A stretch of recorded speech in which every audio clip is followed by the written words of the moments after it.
Welcome back to the Frugal Traveler Channel. Travel Fam. When most people on the West Coast think of a Florida vacation, they immediately picture overpriced theme parks, massive crowds, and completely drained bank accounts. But today, I am flipping the script. I'm taking you on an epic, budget-friendly road trip to a true Central Florida hidden gem that I absolutely love, Lakeland. Located perfectly halfway between Tampa and Orlando, Lakeland is the beating heart of Polk County. Today, I'm going to show you how I experience world-class outdoor adventures, jaw-dropping architecture, and incredible food, all without breaking my bank account. Flight logistics and smart planning. First things first, getting here. If you're flying in from the West Coast, take my advice and skip Orlando International Airport entirely. The mass transit lines, massive families, and theme park lines start before you even hit baggage claim. Instead, I flew into Tampa International Airport. Not only is Tampa a much calmer and more relaxed airport to navigate, but I also found significant cost savings on both cross-country flight tickets and rental car prices. Now, I learned the hard way on a trip a few years back that renting the absolute cheapest vehicle option without checking the fine print can backfire. I once ended up with a tiny compact car that had a broken air conditioner in the middle of July. And let me tell you, driving through Florida humidity without AC just to save $5 a day is a mistake I will never make again. Always double-check your budget rental before driving off the lot. Once you pick up your keys right from the terminal hub, the drive to Lakeland is an easy hour and 20 minutes, mostly heading straight east on I-4. Just a quick pro tip. Try to time your drive outside of the morning and evening rush hours, because I-4 around Brandon and Plant City can bottleneck quickly and drain your gas money if you get stuck idling. Now, let's talk about how I survived that grueling cross-country flight. Beating jet lag is essential so you don't waste a single day of your road trip feeling completely exhausted. I always recommend leaving the West Coast on an early morning flight to arrive by afternoon, or taking a late-night red-eye. To avoid that sluggish, bloated feeling, I stay far away from adult beverages and heavy, greasy foods before I fly. Instead, I pack my own budget-friendly DIY bento lunchbox with hard cheeses, almonds, whole wheat crackers, and fresh fruit to completely bypass overpriced terminal fast food. I bring an empty liter-sized water bottle to fill up at the hydration stations past security, pack my favorite noise-canceling headphones to drown out cabin noise, and dress comfortably. I swear by jeans and t-shirts, so I arrive fresh. I also try adjusting my sleep schedule in 15-minute increments a few days before I leave, and I make sure to get plenty of direct sunlight the minute I land to naturally reset my internal biological clock. Uncovering Lakeland's history and architecture. All right, I am fully rested. I have my rental car keys in hand, and I am ready to explore. Let's kick things off with Lakeland's incredible historic charm. Founded back in 1885 by Abraham Munn, this city has an amazing, preserved balance of small-town brick-paved vibes and rich cultural history. You absolutely cannot visit Lakeland without checking out Florida Southern College.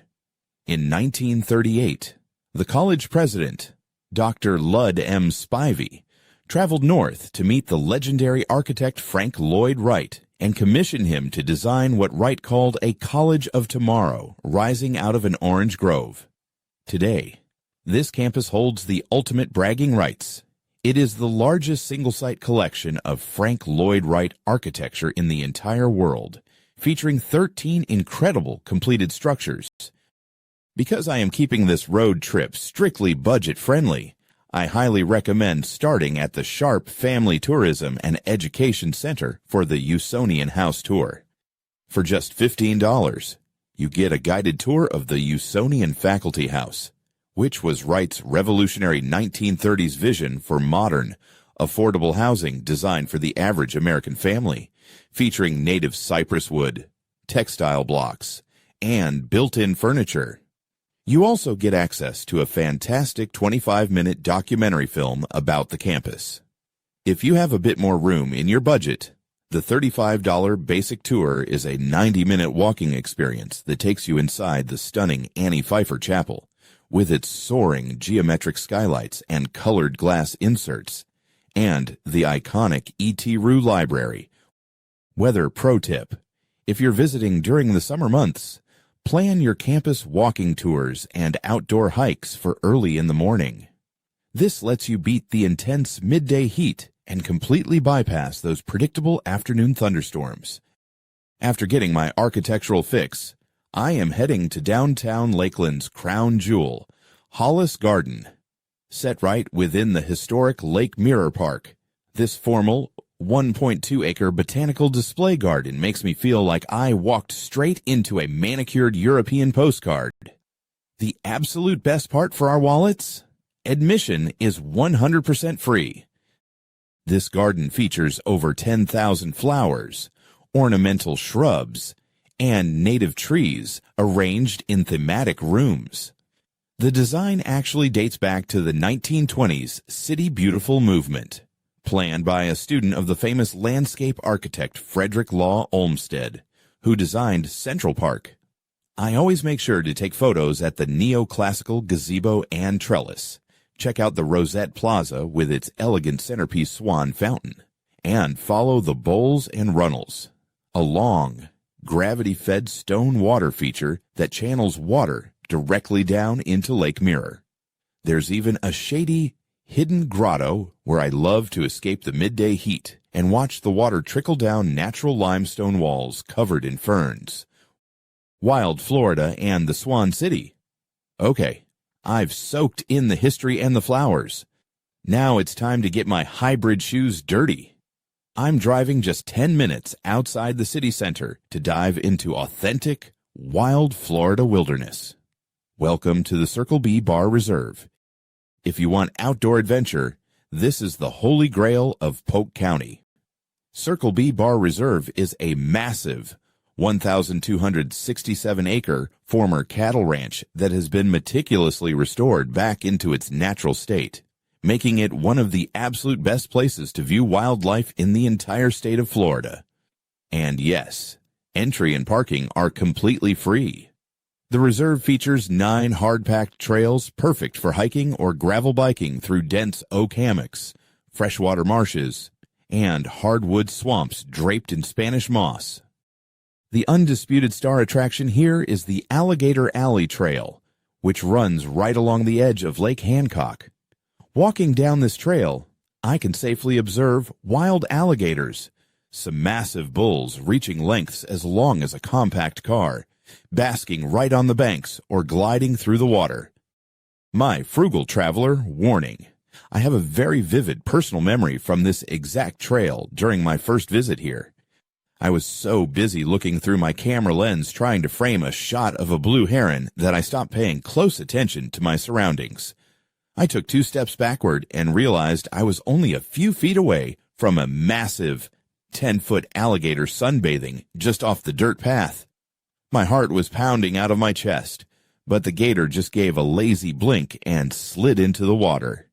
It was a massive wake-up call to always respect the local wildlife, keep a safe distance, and stay completely alert. There are several sturdy observation piers that let you look out safely over the marsh. Don't forget your camera or binoculars, because you'll also see nesting bald eagles, sunbathing ospreys, marsh rabbits, river otters, and a massive variety of wading birds like blue herons and roseate spoonbills.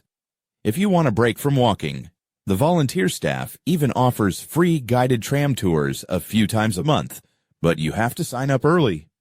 Before I leave, I definitely make it a point to check out the free interactive exhibits at the Polk Nature Discovery Center to learn how this vital wetland ecosystem filters Florida's water supply.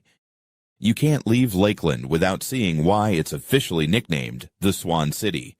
The city actually features an incredible 38 named lakes within the city limits. Right now, I am at Lake Morton, which is home to the largest and most famous population of swans in the city. Believe it or not, these swans are local royalty. Back in 1957, a Lakeland resident living in England wrote to Queen Elizabeth II asking if she could help replenish the city's dwindling swan population. The Queen graciously gifted a pair of royal swans from her personal flock on the River Thames to Lakeland, and the beautiful birds you see paddling around today are the direct descendants of that special legacy. Every year, the city even does an official swan roundup to give them veterinary checkups. It's a beautiful, relaxing, and totally free way to spend a golden hour afternoon. Local eats and cost-effective day trips. All this exploring is going to make you hungry. Since I always avoid those overpriced tourist trap restaurants near the theme parks, Lakeland has an amazing homegrown local food scene that fits my budget road trip perfectly. To get a true taste of Lakeland's history, you have to eat at Reescliff Family Diner. Operating continuously since 1934, this is the oldest restaurant in the city. It's my ultimate spot to grab some classic American comfort food, like fluffy buttermilk pancakes for breakfast or a juicy, old-school diner burger with crinkle-cut fries for lunch. It is served up with authentic Southern hospitality, and the bill is always incredibly kind to your wallet. If you want to stretch your budget just a little for a fantastic dinner, hit up Mojo Federal, located in a beautifully restored historic federal building downtown. They blend traditional Southern pit barbecue flavors with modern culinary techniques, serving up mouth-watering brisket, pulled pork, and crispy fried chicken with a killer scratch-made hot sauce. Or, if you want a variety of options, I head to downtown Lakeland to check out the Joinery, a trendy modern food hall right on the edge of Lake Mirror featuring local artisanal pizza, craft smash burgers, and fresh sushi. Afterward, I grab a perfectly roasted, budget-friendly iced coffee at Black & Brew, a local specialty coffee house located right next to the public library. Now, the absolute best part about having a rental car and staying in Lakeland is its central, geometric location. You are perfectly positioned to take epic, budget-friendly beach day trips to both coasts without paying beachfront hotel prices.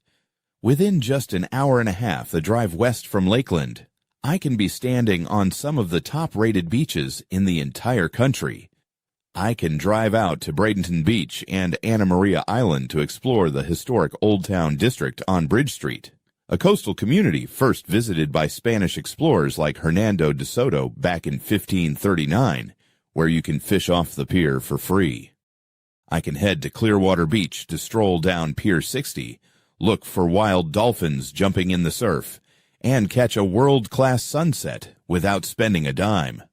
Or I can drive over to Nakamas Beach, search the shoreline for fossilized shark teeth, and grab specialty coffees and decadent smothered French toast at the Breakfast Cottage. If I'm feeling adventurous, I drive an hour and a half to Treasure Island, where I can rent affordable beach cruisers or e-bikes, pedal along 4 miles of the gorgeous Gulf Coast recreational trail, and then grab some Key West-inspired fish tacos right on the sand at Sloppy Joe's while watching the waves. Wrapping up. And there you have it. Guys, Lakeland proves to me every single time I visit that you do not need to spend a small fortune or fight massive holiday crowds to have an unforgettable, authentic Florida vacation. By strategically flying into Tampa, taking advantage of incredible free outdoor parks like Hollis Garden and Circle B Bar Reserve, soaking in world-class Frank Lloyd Wright history, and eating at historic local diners, you get an authentic, budget-friendly road trip packed to the brim with outdoor adventure. If you enjoyed my deep dive budget road trip guide, hit that like button, subscribe to the channel so you never miss another money-saving travel blueprint, and let me know in the comments below which part of Lakeland you would visit first: the architecture, the hidden gardens, or the wild alligators. Until next time, keep exploring, keep saving, and I'll see you in the next video.